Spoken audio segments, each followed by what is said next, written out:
Untuk yang melalui link YouTube juga bisa, karena ini bentuknya Google. Nanti di akhir sesi Q&A kami akan menampilkan hasil polling. Jadi selagi kita berdiskusi, sekalian ya sambil mengisi polling. Baik, kita sekarang akan melihat beberapa pertanyaan nih. Sudah ada beberapa pertanyaan yang kita kumpulkan dan cukup menarik. Mungkin saya ingin pertama ke Ibu Dina dulu untuk menanggapi ya Bu ya. Kalau bisa mungkin waktunya 2 menit saja untuk menanggapinya, walaupun pertanyaannya banyak, jadi terpaksa harus dipilih-pilih gitu ya. Yang pertama, Ibu Dina, ada banyak pertanyaan mengenai bagaimana panduan bila ada pekerja yang terkena COVID. Tadi itu makanya sudah dijawab, tapi ada juga yang menanyakan bagaimana berapa lama pekerja yang sakit harus diistirahatkan misalnya. Kemudian bagaimana juga dengan pengaturan tentang air conditioner, karena kebanyakan tempat kerja terutama di kantor-kantor itu menggunakan air conditioner. Kemudian juga terkait dengan resiko chemical disinfektan, karena banyaknya penggunaan bahan-bahan kimia untuk disinfektan. Mungkin Ibu Dina bisa sekilas menjawab pertanyaan tersebut, silakan. Sepertinya agak gelap. Terima kasih Mbak Lucy. Sebenarnya hampir semua pertanyaan telah dijawab oleh kolega saya di kolom Q&A. Jadi baik itu oleh Dr. Wawan maupun oleh Ibu Maria Meo telah menjawab sebagian besar pertanyaan-pertanyaan. Jadi pertama yang saya lihat adalah banyak sekali concern terkait AC. Jadi memang rekomendasi dari WHO adalah memastikan ventilasi udara yang baik, yaitu ventilasi alamiah. Jadi kalau bisa ada akses langsung dengan udara luar, jadi jendelanya dibuka. Nah, memang kan sebagian besar perkantoran mungkin tidak dapat melakukan hal itu. Nah, yang perlu dilakukan adalah additional measures. Jadi tadi memastikan bahwa kita mengurangi jumlah orang dalam satu ruangan, kemudian memastikan semua orang yang berada dalam ruangan tersebut memakai masker. Jadi paling itu yang bisa kita sarankan Mbak Lucy terkait masalah penggunaan AC. Kalau misalnya dalam satu ruangan itu kita bisa membuka jendela, itu akan lebih bagus lagi. Nah, kemudian pertanyaan apa lagi tadi, Mbak Lucy? Yang pekerja yang sakit harus diistirahatkan berapa lama sebenarnya, Bu? Karena mungkin perusahaan kalau 14 hari kelamaan kali ya, Bu. Tapi sebenarnya aturannya seperti apa kalau pekerjanya sakit? Jadi ini harus sesuai dengan panduan yang telah dikeluarkan oleh Kemenkes. Tadi telah dijawab di sini oleh Dr. Wawan bahwa patokannya adalah 10 hari setelah dilakukan tes swab. Kalau misalnya memang dia positif, ya mau tidak mau harus melakukan perawatan. Jadi kantor juga tidak mungkin ketika ada satu karyawannya yang memang sedang sudah terbukti terkonfirmasi bahwa ia positif COVID-19, ya mau tidak mau memang harus diberikan waktu istirahat. Nah, jadi tapi untuk isolasi mandiri tadi waktunya adalah 10 hari sampai dia terkonfirmasi positif, seperti itu. Kemudian kalau misalnya isolasi di kantor, ya sampai pegawai tersebut mendapatkan bantuan atau diserahkan kepada otoritas kesehatan. Jadi itu ketika dia dilakukan isolasi di kantor itu hanya sementara saja, Mbak Lucy, tidak selamanya di sana. Dia segera harus dievakuasi. Baik, ya. Terima kasih Ibu Dina. Ya, jadi memang lebih baik kita mencegah ya Bu ya, daripada malah menimbulkan klaster baru lagi di tempat kerja gitu ya. Kemudian ini pertanyaan untuk Pak Gas. Ini cukup banyak juga Pak, karena mungkin Bapak sebagai pengambil kebijakan di sini Pak. Nah, pertanyaannya antara lain Pak Gas, kira-kira guideline atau protokol mana nih Pak yang harus diikuti? Karena kan ada banyak ya, Kemenkes punya, Kementerian Tenaga Kerjaan punya. Ini kira-kira protokol mana sih yang harus diikuti oleh? Terus kalau ternyata perusahaan tidak bisa mengikuti, bagaimana Pak? Apakah ada sanksinya Pak? Siapa yang akan melakukan pengawasannya? Silakan Pak Gas. Iya, terima kasih. Kalau mencakup regulasi untuk kebaikan semuanya bisa digunakan. Itu untuk kepentingan pencegahan kenapa nggak digunakan? Atau itu baik. Kemudian yang kedua, bahwa aturan ini kan sebenarnya ada mungkin pemahaman kami ya, bahwa ada protokol kesehatan dan protokol pencegahan. Kalau kami menerjemahkan, kalau protokol kesehatan itu menyangkut tenaga kerjanya, apa yang harus dilakukan. Kita sudah membuat pedoman-pedoman untuk teman-teman apa yang harus dilakukan dalam upaya mencegah dianya, menggunakan masker, menggunakan face shield, kemudian perilaku sehat, tidak menggunakan sahabat tangan, itu perilaku pencegahan untuk personal. Kemudian begitu dia masuk ke perusahaan, menjadi tanggung jawab perusahaan. Apa yang harus dilakukan oleh perusahaan? Ventilasi itu bukan tanggung jawab pekerja, tapi tanggung jawab adalah pengusaha yang harus mengendalikan resiko penularan COVID di tempat kerja.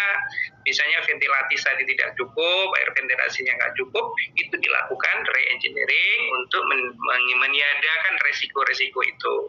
Kemudian pencegahannya apa lagi? Cepat cuci tangan, perusahaan harus menyediakan, kewajiban perusahaan untuk menyediakan. Itu kita tuangkan semua di keberlangsungan usaha, pekerjaan esensial apa saja harus dilakukan di perusahaan. Seumpamanya itu pekerjaan itu tidak bisa dilakukan, bisa pilihannya bisa dikerjakan di rumah, kerjakan di rumah. Tapi kalau bisa dikerjakan harus dikerjakan di perusahaan seperti Ibu dari PSB tadi sampaikan, itu harus.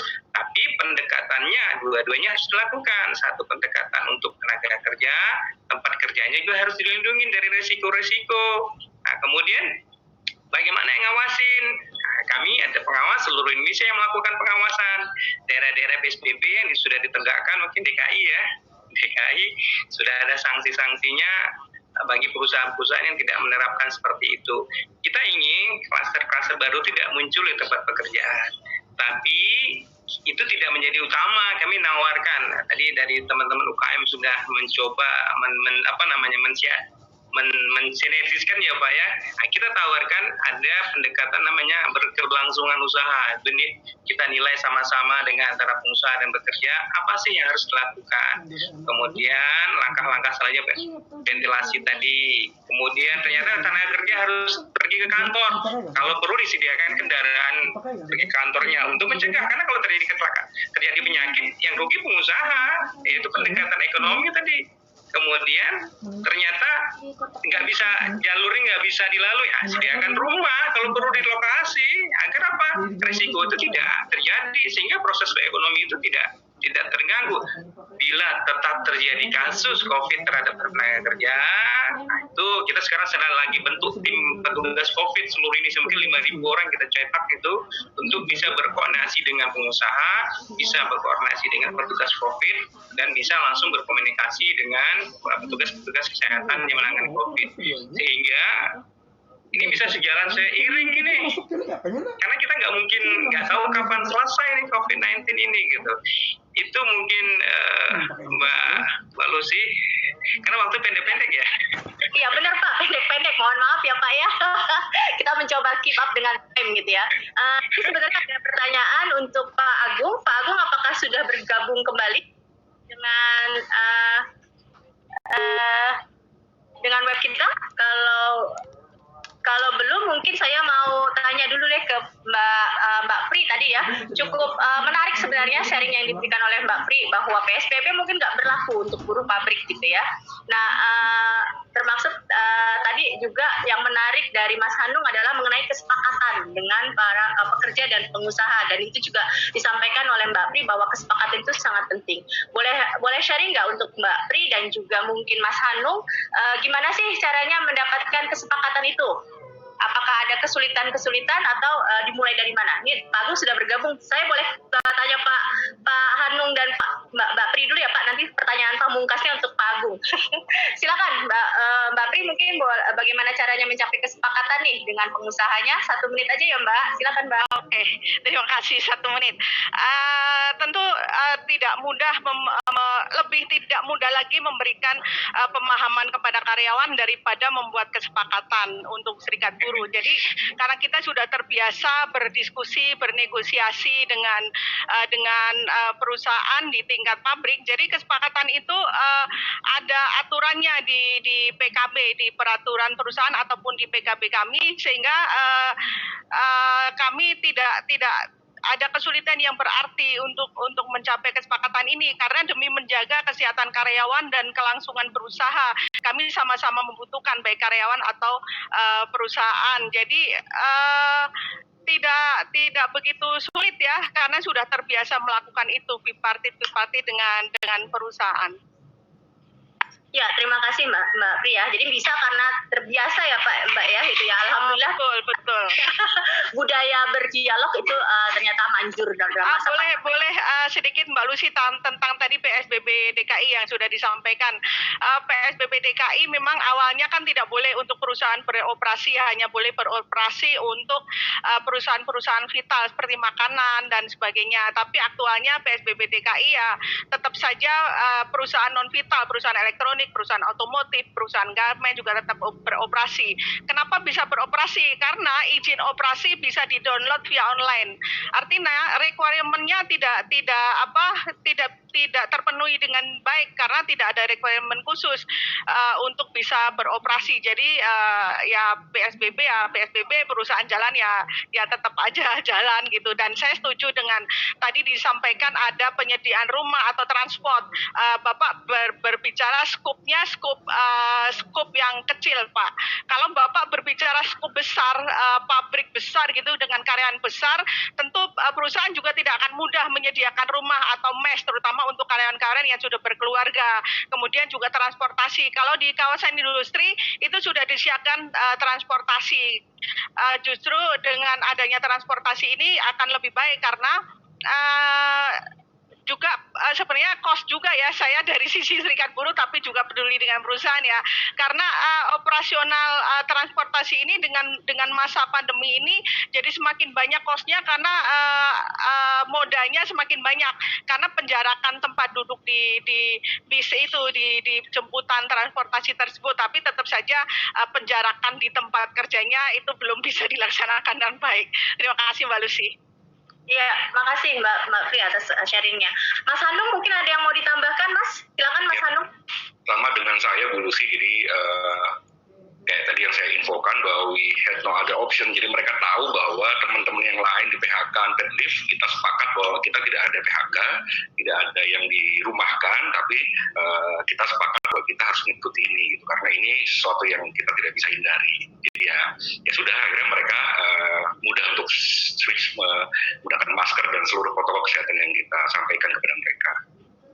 Oke, baik, terima kasih Pak Agung sudah kembali bergabung. Ini Pak ada satu pertanyaan khusus sebenarnya untuk April Group. Mungkin Pak Agung bisa berbagi juga Pak sharing, karena tadi kan sebenarnya April Group sudah cukup bagus gitu ya Pak untuk mitigasi resiko dan sebagainya. Kira-kira ada nggak sih Pak kasus yang kemudian terdeteksi? Semoga nggak ada sih ya Pak ya, gitu. Tapi apakah pernah ada, dan kalau ada bagaimana penanganannya Pak? Silakan Pak Agung. Yang saya ceritakan tadi, kita selalu melakukan random test. Malah kita juga sudah berinvestasi untuk membeli peralatan PCR yang kita minta rumah sakit mitra kami di Pekanbaru untuk memonitor semua in and out dari karyawan, juga keluarganya, dan semua kontraktor. Nah, sejak pandemi ini berlangsung, memang terjadi satu case bagi salah satu karyawan kita, dan itu langsung kita karantina dan mengikuti protokol kesehatan yang ditetapkan oleh pemerintah. Dan dalam waktu 3 hari, alhamdulillah memang cuma swab test negatif begitu dirawat dan segala macam. Within mungkin 3-4 hari sudah di beberapa kali tes akhirnya jadi negatif, dan akhirnya alhamdulillah beliau sudah sehat kembali. Dan kemudian kalau dikomparasikan dengan total jumlah karyawan yang 9.000 plus keluarganya dengan total 25.000 orang yang berada di kompleks kami, berarti itu kan jumlahnya juga 0,00 sekian. Jadi kami sangat tetap stay alert, stay vigilant mengenai memastikan bahwa ini tidak dianggap gampang, tidak dianggap mudah, dan terus stay alert dalam memastikan tidak adanya COVID yang beredar di operasional kami. Begitu kira-kira Mbak Lucy. Ya, terima kasih banyak Pak Agung atas informasinya. Jadi memang kalau pencegahannya sudah bagus, mudah-mudahan tidak ada resiko penyebaran ya sebenarnya.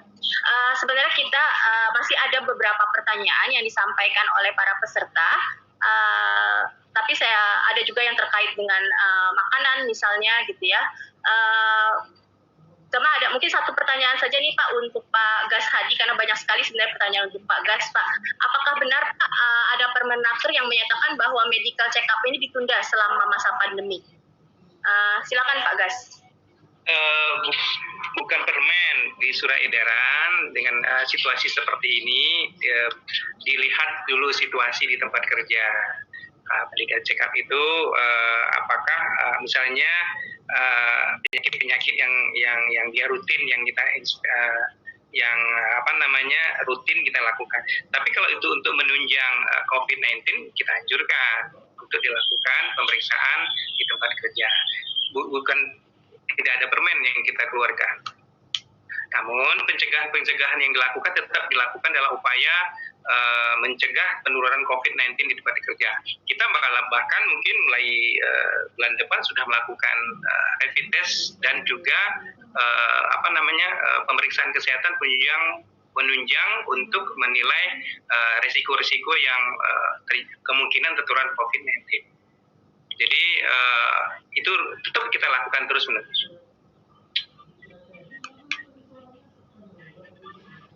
Dengeran nggak nih? Oh iya, saya ngomong tahu mood pula. Kedengeran Pak, saya yang lagi sibuk nyari tombol untuk. Ya, baik Bapak dan Ibu sekalian, terima kasih banyak untuk diskusi kita pada siang hari ini. Ini cukup menarik karena kita juga jadi bisa mendengar gitu ya, kesulitannya apa sih sebenarnya yang dihadapi oleh perusahaan dan juga termasuk dari pekerja gitu ya, karena saya juga banyak tahu tantangan yang kita kerja dalam menghadapi masa pandemi ini. Mungkin sedikit saya simpulkan dari hasil diskusi kita sebelum kita melihat polling gitu ya. Nantinya tadi Ibu Dina sudah menjelaskan bahwa kasus-kasus ternyata semakin meningkat, kemudian juga diperlukan pengaturan organisasi di tempat kerja sehingga bisa lebih tanggap gitu terhadap COVID-19 ini. Pak Gas juga tadi sudah menjelaskan apa saja oleh kementerian terhadap menjamin keberlangsungan usaha, dan yang paling dipentingkan juga sebenarnya adalah perlindungan dari pekerjanya, tapi perusahaannya juga harus tetap berlanjut. Begitu juga tadi dari Pak sudah sharing mengenai apa saja yang bisa dilakukan perusahaan. Mungkin kita bisa belajar banyak karena ini perusahaan besar yang mungkin juga investasinya buat mereka adalah penting ya untuk menjamin tidak ada penularan COVID-19 di tempat kerja. Mengingat masifnya juga pekerja yang dijamin termasuk keluarganya. Jadi memang ini sangat penting buat perusahaan sebesar April Group ini. Tapi yang tidak kalah menarik juga tadi dengar sharing dari perspektif serikat pekerjanya sendiri gitu ya. Saya rasa Mbak Prihanani membuat kita tersadar gitu ya, kembali ke realitas gitu, bahwa ternyata COVID-19 ini dengan kehidupan pekerja, dengan keselamatan pekerja tidak bisa menjadi pilihan. Tadi kayak kata Mas Hanu, we have no option gitu ya. Udah mau tidak mau kita harus berhadapan dengan COVID, tapi juga kita harus terus memastikan bahwa ekonomi kita ini berjalan gitu ya. Dan itu juga yang kebanyakan dihadapi oleh UKM-UKM yang ada di Indonesia saat ini. Sebenarnya masih banyak lagi pertanyaan gitu ya, tapi saya ingatkan kepada teman-teman, jangan khawatir, jangan takut, karena kita masih ada 4 kali lagi webinar seperti ini.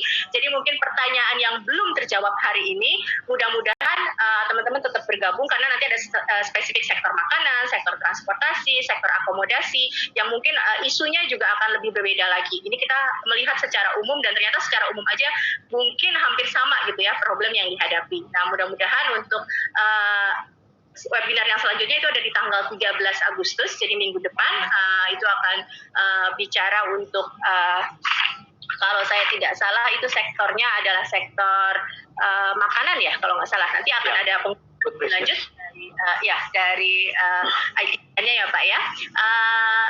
Semoga teman-teman juga bisa tetap mengikuti. Nah, mungkin boleh kita lihat dulu hasil pollingnya nih belum ya?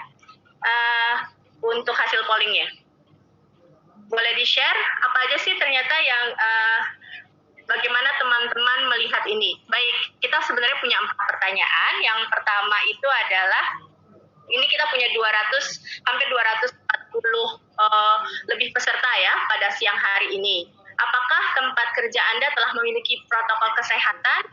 Alhamdulillah sebagian besar menjawab sudah, 136, 0 tidak, nggak tahu nggak ngaku, nggak tahu nggak mau jawab gitu ya. Sebagian besar sudah punya.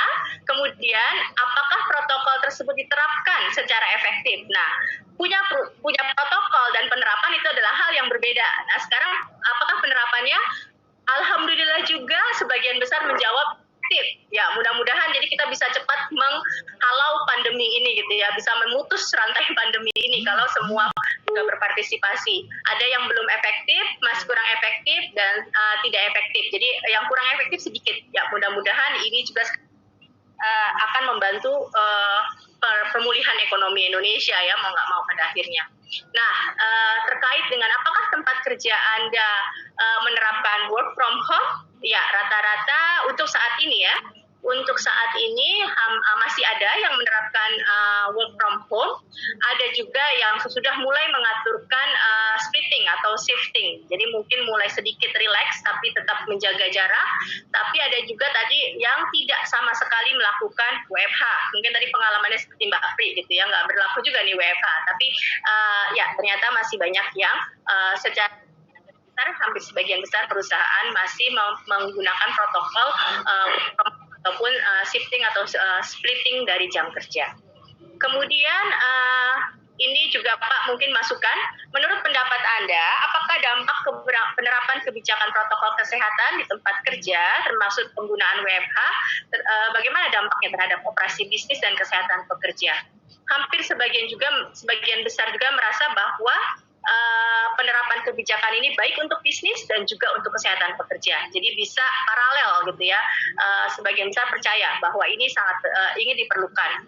Tapi ada juga yang mengatakan bahwa ya nggak bagus sih buat bisnis, tapi bagus untuk kesehatan gitu ya. Jadi masih ada pilihan dampaknya di situ. Tapi mudah-mudahan ini dirasakan nanti dampaknya jangka panjang. Mungkin bagusnya sekarang buat pekerja, tapi ke depan saya rasa juga untuk perusahaan pasti akan ada dampak yang bagus juga.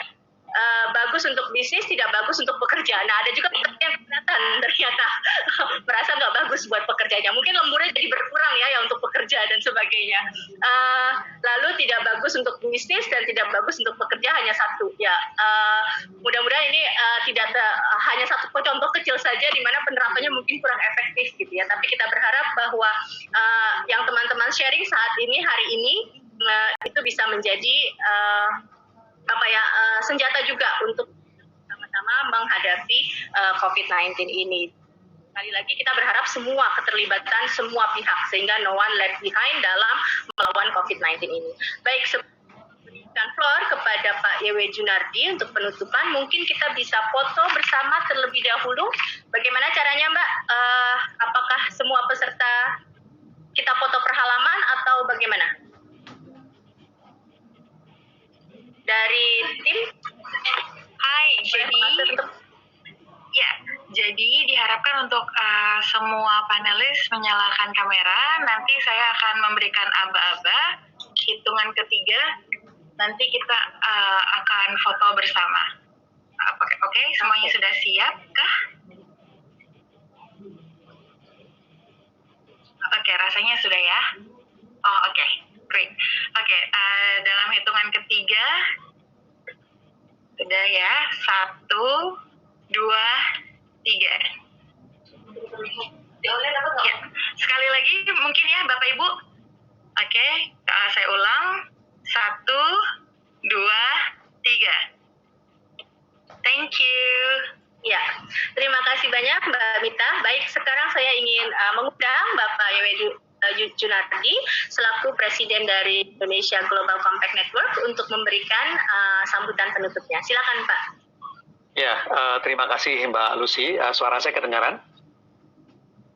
Kedengaran Pak. Ya, baik. Terima kasih Mbak Lucy yang telah mengantarkan acara ini dengan lancar dan baik sekali. Ya, dari semua pembicaraan tadi itu, hari ini memang agak merisaukan berita yang mengatakan ada 90 perusahaan yang ditutup. Ya. 29 perusahaan yang sudah ditutup, 26 karena COVID dan 3 adalah karena tidak mematuhi peraturan yang sudah ada. Ya. Jadi saya melihatnya adalah bahwa kalau dari semua pembicaraan yang sudah dilakukan dalam hubungan dengan melaksanakan protokol kesehatan, keselamatan dan sebagainya, kalau dibandingkan dengan bagaimana kita semua mengatasi pasien-pasien yang terkena COVID di rumah sakit dengan dokter, ini sebetulnya lebih sederhana. Jadi boleh saya mengatakan bahwa tadi peraturan-peraturan untuk protokol keselamatan itu sebetulnya sih kok saya pikir tidak susah-susah amat sih ya. Masalahnya adalah satu, disiplin. Kedua, masalahnya adalah juga kesadaran dari semua pihak, tentunya baik kesadaran daripada pengusaha maupun kesadaran daripada karyawan sendiri, dan kemudian kesadaran dari manajemen untuk melaksanakannya sesuai dengan protokol dan panduan yang sudah disebutkan tadi itu. Ada yang sudah 100% melaksanakan, ada yang beberapa belum melakukan dengan baik dan sebagainya. Dan saya kira kalau kita semua menyadari bahwa kesehatan karyawan, kesehatan pekerja menjadi sesuatu yang sangat utama. Tapi kita tidak bisa berhenti berusaha, tidak bisa berhenti bekerja, ekonomi tidak boleh berhenti hanya karena kesehatan. Tapi kalau sekarang ekonomi digerakkan kembali, juga tidak bisa mengatakan bahwa kesehatan itu mesti dilupakan. Jadi oleh karena itu kemarin dalam beberapa diskusi mengatakan adalah ini harus berjalan bersama-sama. It is not all, but it is end. Jadi di dalam kita mulai menggerakkan ekonomi ini, semuanya harus dilakukan dengan mematuhi semua protokol kesehatan yang harus dilaksanakan bersamaan. Karena kalau tidak, sebenarnya ya rugi lagi. Seperti tadi 29 perusahaan yang juga akhirnya harus tutup. Dan itu juga merugikan semua pihak. Jadi oleh karena itu sesi ini yang sekarang dimulai dalam hubungan dengan masalah keselamatan kerja di dalam tempat kerja, saya pikir menjadi sangat penting. Saya harapkan bahwa dari ada 26, tadi ada 241 peserta, itu menjadi satu sesi yang informatif buat teman-teman, sehingga untuk bisa kembali ke dalam perusahaan masing-masing untuk bisa lihat sampai seberapa jauh mereka sudah melakukan apa yang belum dilakukan dan sebagainya. Karena biasanya sudah dilakukan, tapi yang barangkali belum ada kebanyakan itu adalah monitoring dan secara rutin melakukan checking bahwa itu sudah dilaksanakan. Teorinya mungkin ada, bukunya mungkin ada, tapi pelaksanaannya barangkali perlu diatasi. Karena satu karyawan aja kena, lalu kemudian mengakibatkan mengorbankan karyawan-karyawan lain karena perusahaan harus tutup. Jadi itu yang saya lihat perlu semua pihak melakukannya, karena biar bagaimanapun dari saya juga dari dunia usaha merasa sangat penting untuk kita tetap harus mengembangkan dunia usaha, karena ekonomi harus berjalan, tapi pada saat yang sama semua keselamatan harus dijamin. Jadi terima kasih kepada Dr. Syalala, Dr. Gas, Mas Hanung, lalu kemudian Mas Agung, tadi April. Jadi dua contoh yang sangat bagus tadi dari perusahaan yang sangat besar. Lalu Mas Hanung bisa melakukan lewat online, bisnisnya dilakukan. Kalau Pak Agung, April nggak akan mungkin bisa online tuh ya. Lain lagi dunia kerjanya. Tapi juga tadi dengan Mbak Dina yang menguraikan mengenai masalah protokol dari WHO, dan tentunya adalah Pak Pri dari KSPI, bagaimana ada koordinasi kerjasama antara serikat pekerja dengan dunia usaha. Terima kasih kepada semua peserta. Semoga ini bermanfaat buat Anda semuanya. Dan juga saya ulang lagi bahwa ini adalah sesi yang pertama. Sesi yang kedua nanti tanggal 13. Waktu yang sama, fokus lebih banyak kepada dunia food business.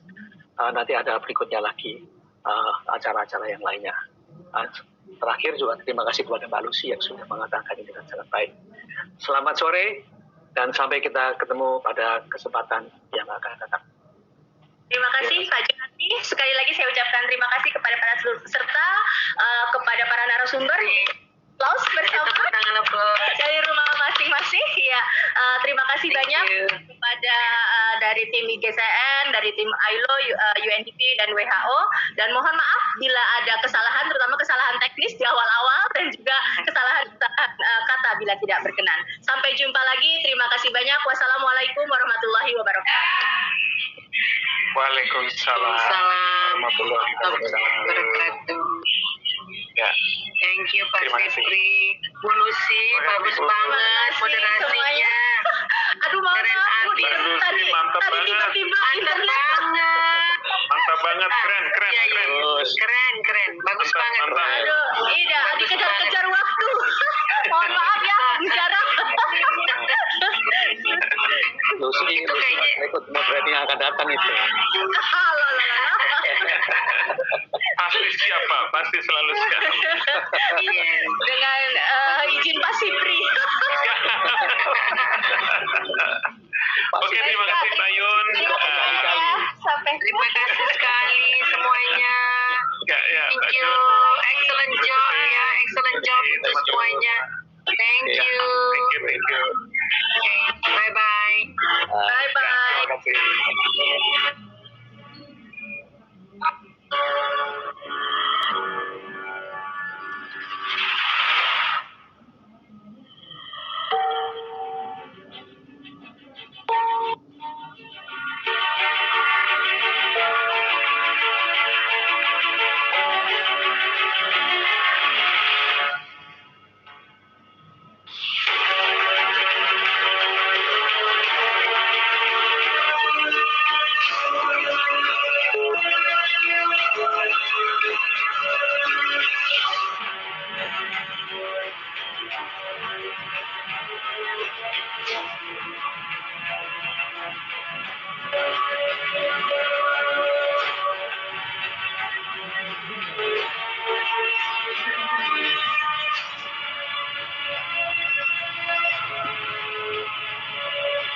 Tunggu bentar Mas.